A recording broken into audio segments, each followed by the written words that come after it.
and welcome to this morning's SSA webinar. What does it take to be a mentor? Experiences from the SSA mentoring program.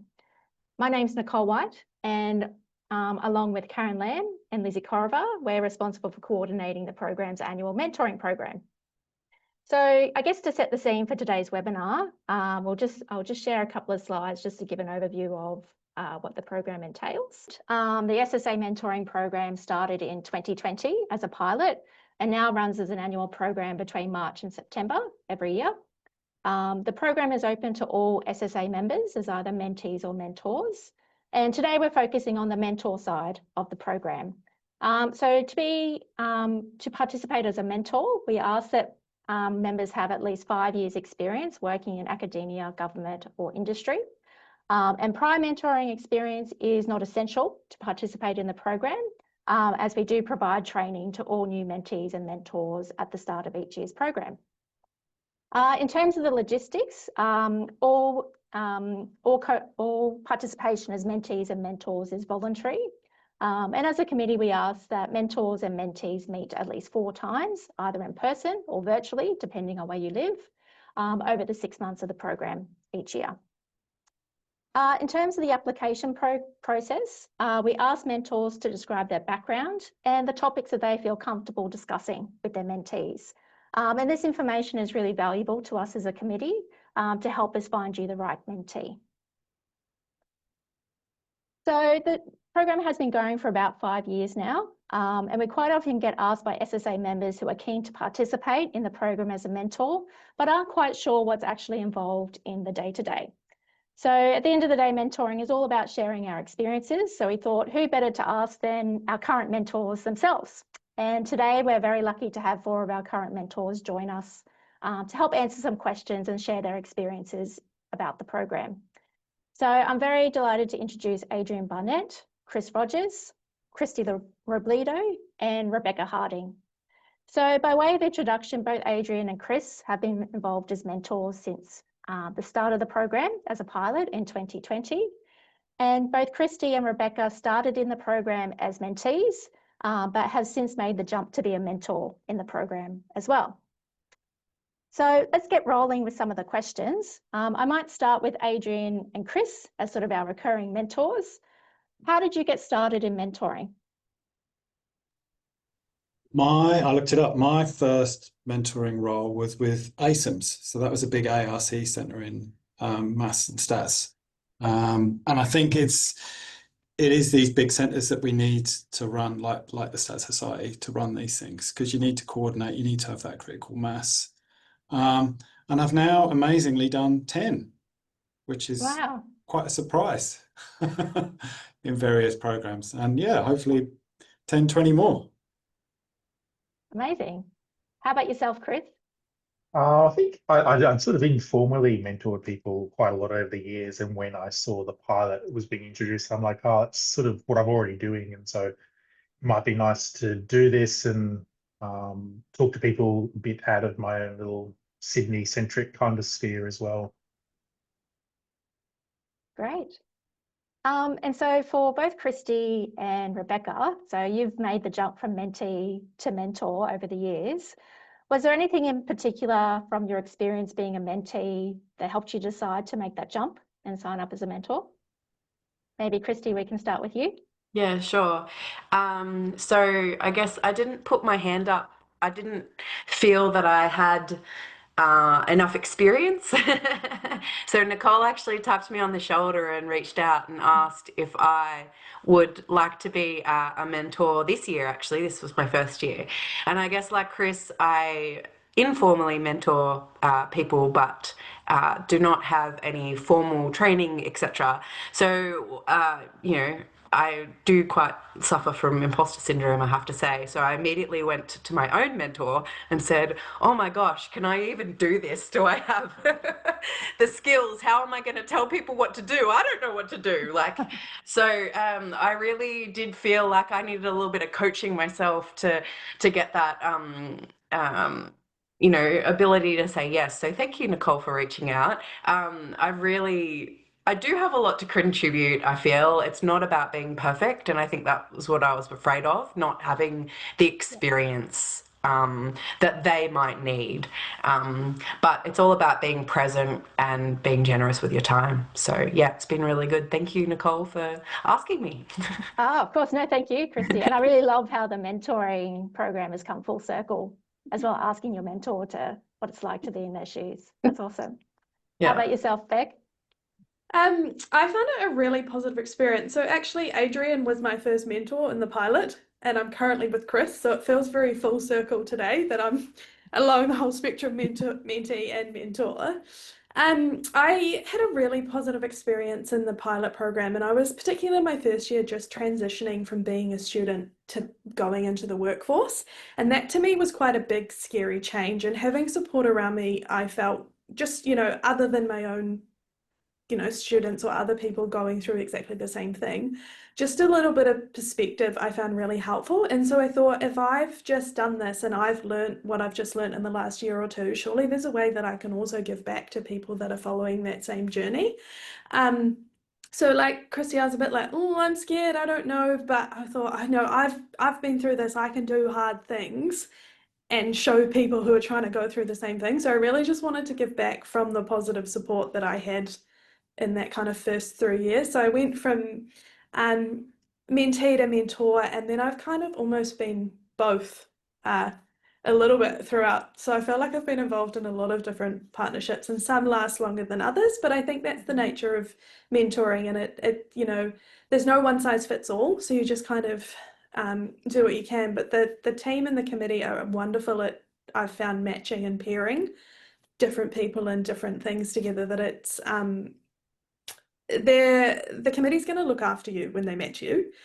So it's slightly less scary, and I knew that it was a supportive environment when I started, so that I knew that it would carry on when I was a mentee and a mentor. Great. Thanks, Megan. And thanks everyone for sort of sharing those backgrounds and experiences about how you got into this mentoring game to begin with. The term imposter syndrome was brought up in our opening discussion. So I guess I sort of wanted to lead in with this question in terms of, are there any particular topics that come up with each year that you participate in the program that mentees have sought advice on? Or thinking about it another way, is there sort of some common advice that you find giving yourself to mentees over time? Did anyone want to jump in with that? I'll start. Yeah, the things I end up talking a lot about is how to have a dual career. There's a lot of people in that situation, and I had that situation too. So on the one hand, you're crunching the numbers for other people in their projects, but then, you can have this spare time where you can develop your own thing, whether that's some methodological thing or some other interest. The other one that comes up a lot is what to do when you get ignored. We're often delivering bad news that people don't want to hear, and often we'll get sidetracked or shouted down, and especially, you meet a lot. I'm obviously mentoring a lot of people who've only been in it a few years, and that's a very confronting situation when you present the evidence, do what people ask for, and it's the p-value's terrible. You must have done something wrong. The only other common advice I give to everybody is what a good career choice they've made, because you can have a fantastic career in this area, and it is a boom area despite all the data science AI stuff. I still can't see how there's not going to be jobs for us in the future. That's me. For sure, yeah. Please go, Beth. Sorry to go. I was just some of the other things I've found, particularly with when I've been mentoring some of the early career, is conversations around particularly networking. Some of those outside of statistical skills are really important for kind of meeting new people, getting out of the silos, and how to make those different connections early on. And then a lot of conversations that I know I've asked my mentors in the past as well is, sometimes you're really excited, you're everything, and you get a lot of opportunities given to you. And it's kind of, how can we be selective about opportunities that may or may not help you? Or kind of initially in the journey, I'm so excited to do everything. And I see the same in the mentees. So I think it's, especially with the early career ones, it's just like, how can we, try and figure out what might be worth it, what might be not. It's going to be trial and error, and it's okay that sometimes you might do something and it's not the best for your career, but you've still probably learned something along the way. So just some of that, yeah, I find a lot of the advice I give is a lot of the kind of questions I asked initially, and then feel like I've got the confidence to pass on. So Yep.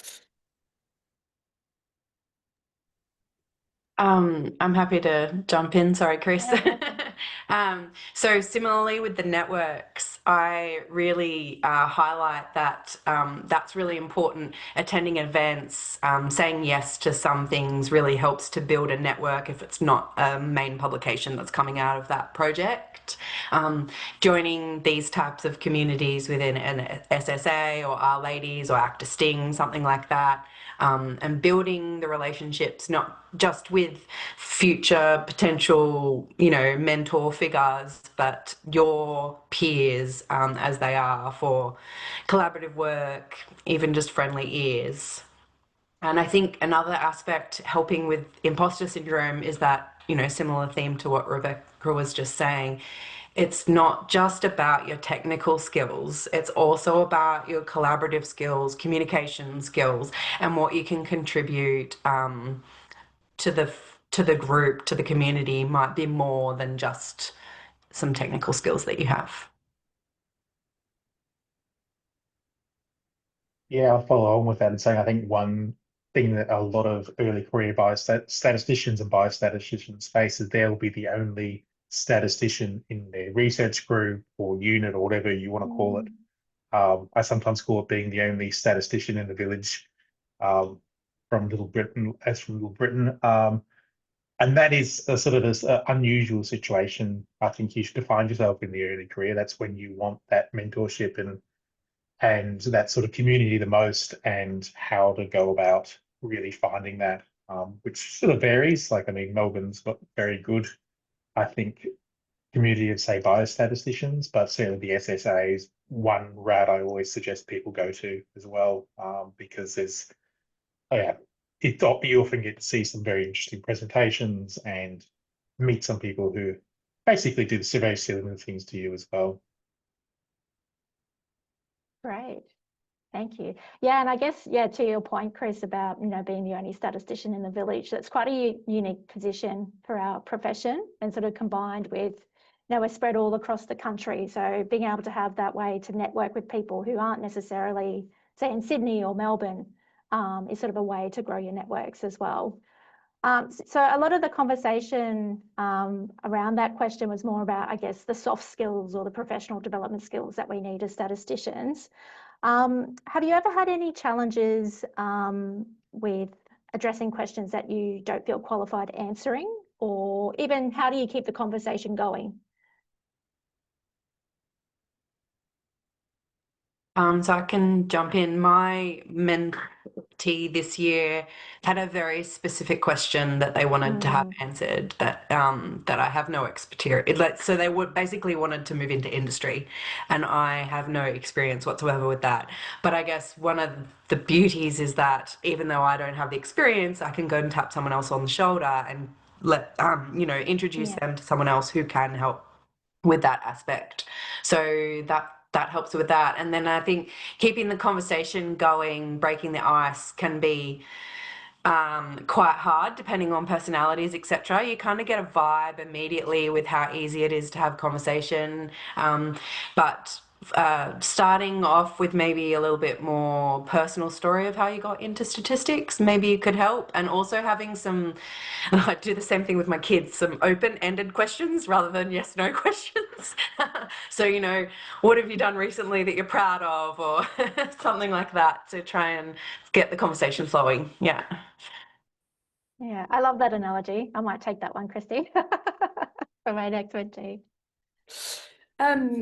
I've just found in my experience that I had the fear more than that's actually happened to me. So I think I'm a lot more worried about it than has ever happened with my mentees.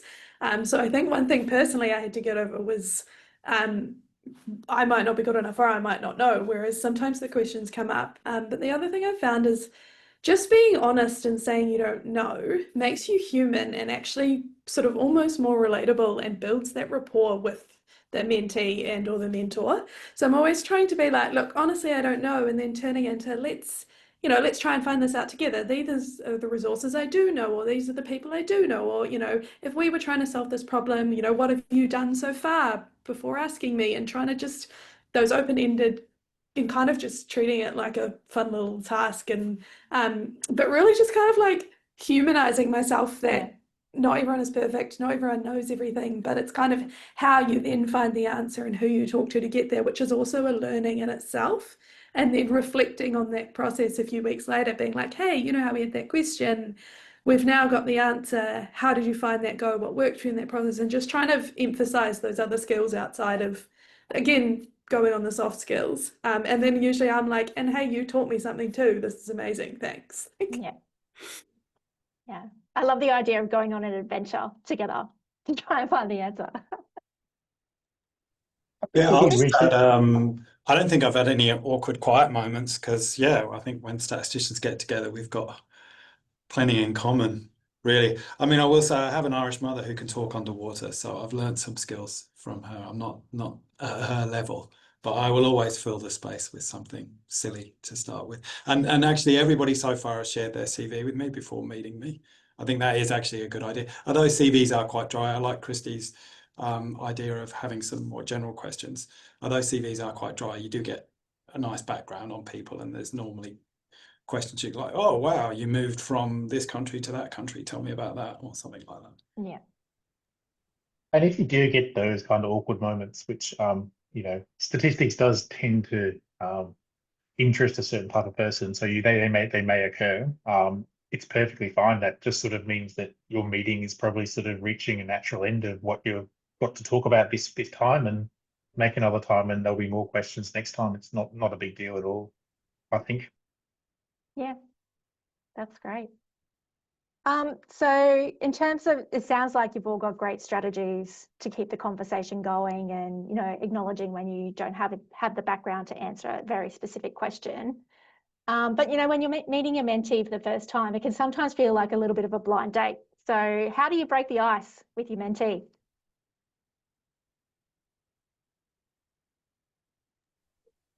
I just start talking about myself. And so I open the meeting, be like, you know, I want to get to know you. You know, I'll start with, this is my journey, this is where I've come from, this is the move, this is how I think I've got to where I am talking to you today.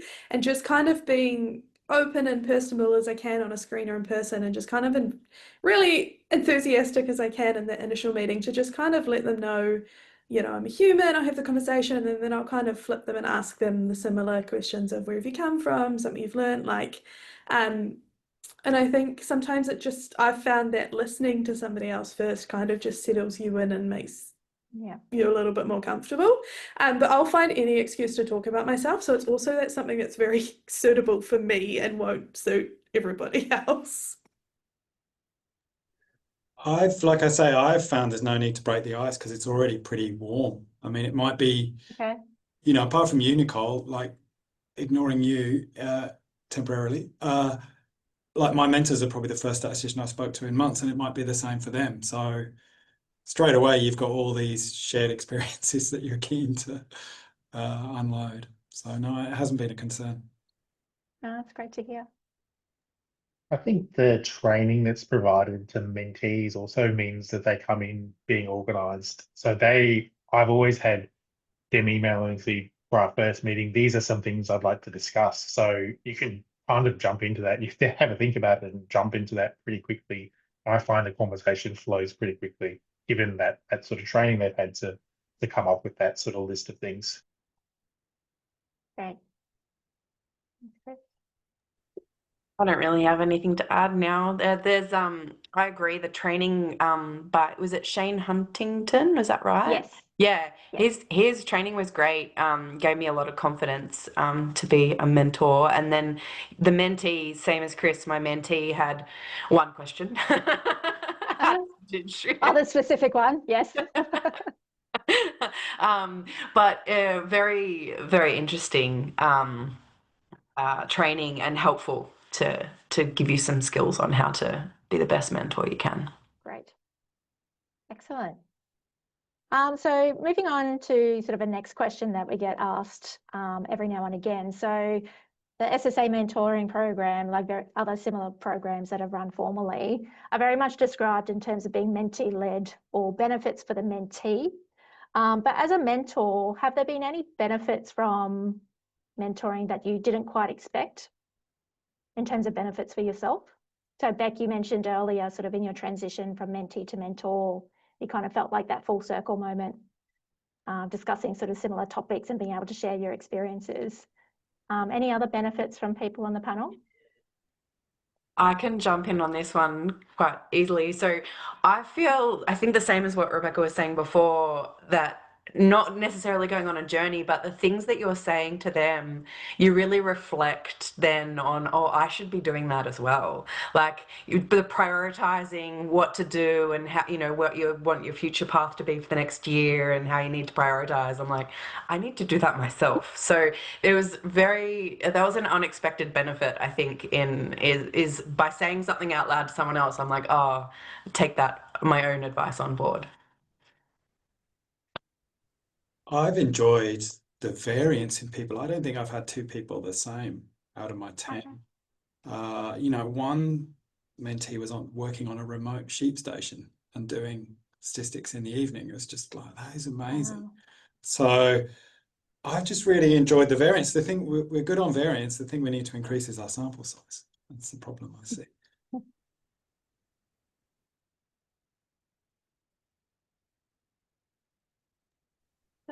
I just wanted to add one thing I learned was as well, I think my own communication skills increased because I was getting kind of active feedback when talking to my mentee, what might have been connecting, what might have been not. And so I think in general, just my own ability to kind of provide feedback or conversations in different formats or different ways, or just having more fluid communication skills, I think it's inherently helped me by just giving me another place to almost practice or try out or discuss and figure out what connects with kind of the audience of one or two when you're in the group settings, which I didn't really, I guess, in the beginning go in thinking I'd learn this, but reflecting on coming to this today, I was like, oh, actually, I think I'm a lot more comfortable having conversations or filling silences if there are any things without actively like going to a communication workshop or something. It's just by the act of practicing and having these conversations, I think I've inherently improved.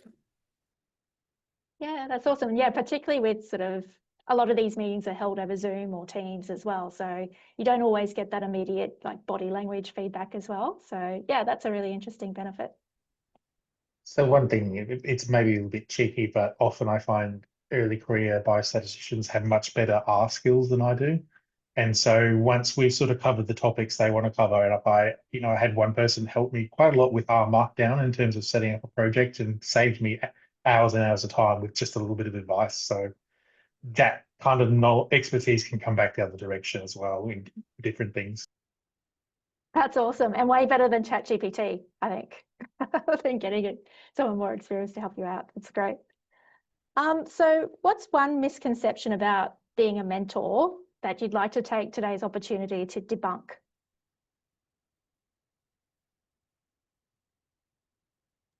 I think there might be a conception that it's going to take a lot of time, and it really doesn't. Like in terms of, there's honestly, I've never found there's really much pre or post work for the meetings.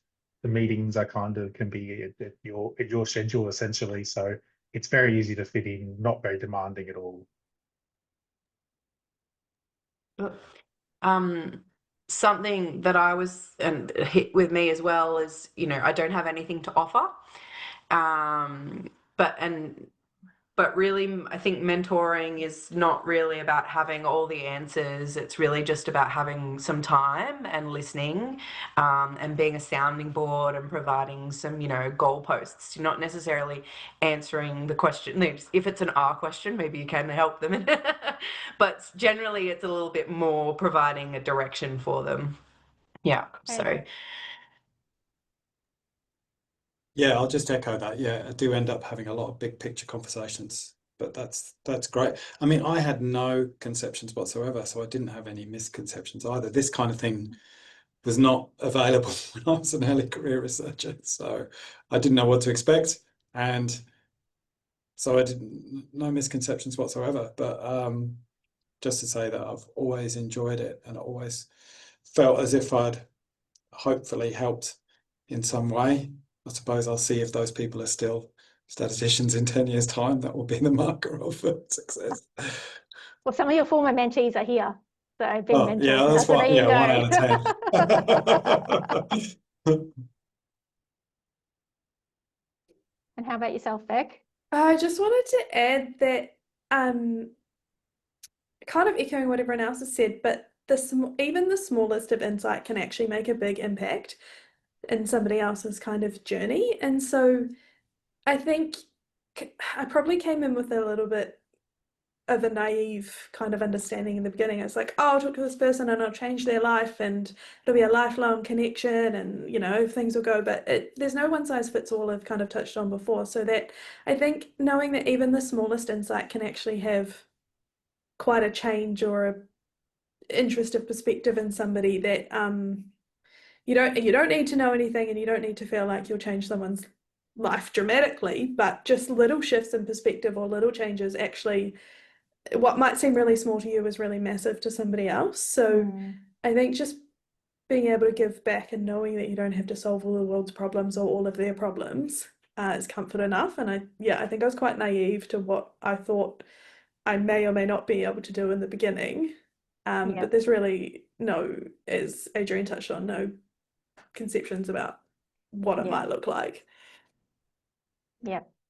Yeah, so I guess really at the end of the day from the discussion, it's like that idea of being a sounding board or just being present too, and just being able to share a different perspective on a problem that you may have experienced in the past and you've learned from that. So yeah, no, thanks for sharing, everybody. And so to bring it home, I've got one question for all the prospective mentors out there that I'm hoping that you can answer. Based on your experience, what's the best tip that you've been given that's helped you as a mentor? Adrian, I might start with you. The best thing I find is definitely if they send me their questions in advance. My brain's quite slow.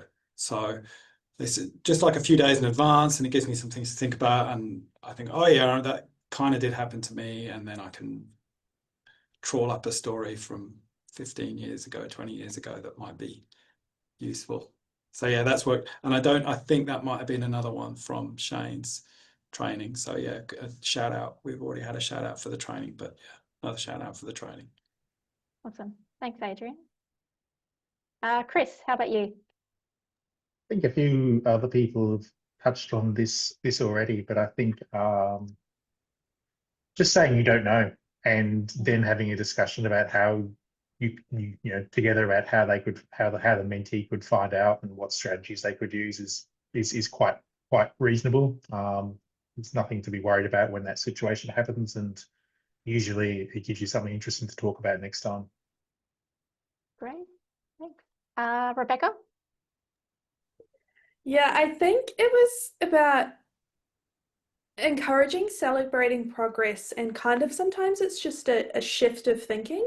And so it's kind of thinking, you know, they might be feeling stuck where they are now, but you can help them reflect on, well, where were they before they even got to the conversation with you, and trying to think about, okay, we're not just problem solving, but we're celebrating all of the strengths. And, you know, it's a big step to even be having these conversations if you're feeling stuck. So just kind of like a celebrating milestones from where they've got to where they've gone, and trying to shift from a kind of negative or neutral perspective to a positive, and reframing some of the conversations. So I think part of that came out in some of the trainings, or with Shane, and thinking about empathy and different ways we can use our emotions to talk about what's happening, and just kind of that perspective shift. So I found that really helpful to kind of add encouragement in the sessions as well. Great, thanks, Beck. And Christy? I think a lot of what I was going to say has already been covered. So definitely the positivity aspect. I think that's a really, you know, being enthusiastic and positive is really important, and putting that, you know, neat spin on that Rebecca was just saying about where they've come is a really nice way to do that. And also just echoing back to the training as well, I think, you know, coming in as a mentee, I already had gone through that side of the training about being prepared. And then on the mentor side, having the mentee be prepared was extremely useful for me, so that I could be prepared as the mentor. Yeah. Amazing. Oh, thank you again to all of our panelists for sharing their time this morning. We really appreciate it. And we hope we've shared some really interesting experiences and insights into what it's like to be a mentor with the program. Just in the time that we've got left, just might throw out to any questions that we have online from people. If you'd like to unmute or put something in the chat.